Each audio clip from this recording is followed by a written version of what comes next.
LiberalViewer presents. So with the big budget battle beginning in Washington between President Obama and the Republicans who control part of the Congress, it's not surprising to see Fox News fulfilling its role as a Republican media outlet by running stories disparaging infrastructure investments proposed by President Obama but disfavored by Republicans, which is exactly what happened last week when supposedly straight news anchor Jon Scott introduced a story with this clip. The federal budget just released this morning includes $53 billion for high-speed rail. Not everyone is all on board, though. One California project that costs a bundle would link the small towns of Borden and Corcoran. Critics are calling this the train to nowhere, but at least it goes very fast. William Lajeunesse live at the end of the line in Corcoran, California. William? Of course, that's not the end of the line, which is a phrase that only makes the map graphic about this rail project from Fox News even more misleading, given that even though I've never lived in Corcoran or Madera, I've traveled between them dozens of times because rather than being the end of the line, this rail project is right in the middle of the route between Northern California cities like San Francisco and Sacramento and Southern California cities like Los Angeles and San Diego, but it would be hard to tell how heavily traveled this area is from the way Fox News emphasized that Republican train to nowhere talking point, continuing again in this clip. When California said it wanted federal money for high-speed rail, most assumed the first leg would be in a congested area, LA, Orange County, San Francisco, San Jose. Instead, it's coming here to the Central Valley, where critics say billions will be spent on a train to nowhere ridden by no one. Now, despite the claims from those unnamed critics Fox News always quotes, this California high-speed rail program is backed by ridership studies showing even this Central Valley leg will generate significant traffic, but the supposedly straight news report on Fox News never mentioned the ridership studies, instead broadcasting the smear job you can see in this clip. We do big things.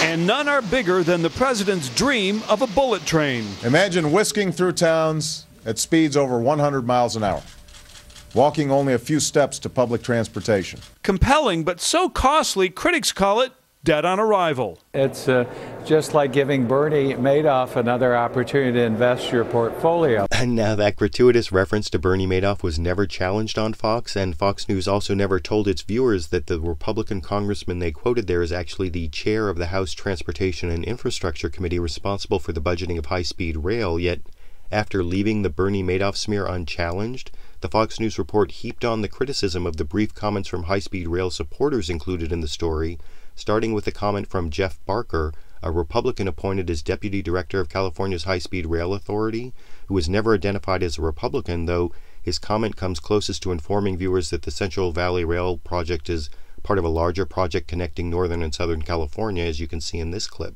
We have to get from Los Angeles to San Francisco in under 2 hours and 40 minutes. That's by state law. The only way to do that is to reach true high speed in the Central Valley. And there's the controversy. We heard things like, it's the train to nowhere, and we tell people, we're not nowhere, we're Mayberry. The first 58 miles of track is planned for Corcoran, California, where half the residents can't even board the train because they're in prison. And I thought Fox News was a fan of high prison populations, but that crack about prisoners was just all part of this $5 billion train to nowhere story on Fox News that never mentioned the $9 billion already put up by California taxpayers and never showed the full route of the project connecting most Californians to high-speed rail at an eventual cost of about $50 billion. But I did notice the next day when Fox News followed President Obama's press conference on his budget with another anti-Obama smear job, supposedly straight news anchor Jon Scott was back to spin even further the previous day's spin, this time attributing the entire $50 billion cost of the high-speed rail project throughout California to just the $5 billion part in the Central Valley, as you can see here. Yeah, anybody who saw William Lajeunesse's piece yesterday on the high-speed rail that is starting in Madera, California, $50 billion or so for a train to a couple of small towns. And the Republican plan out today that they're taking up in the House today basically cuts about $9.5 billion out of high-speed rail for this year alone. So that's one of the president's favorite initiatives.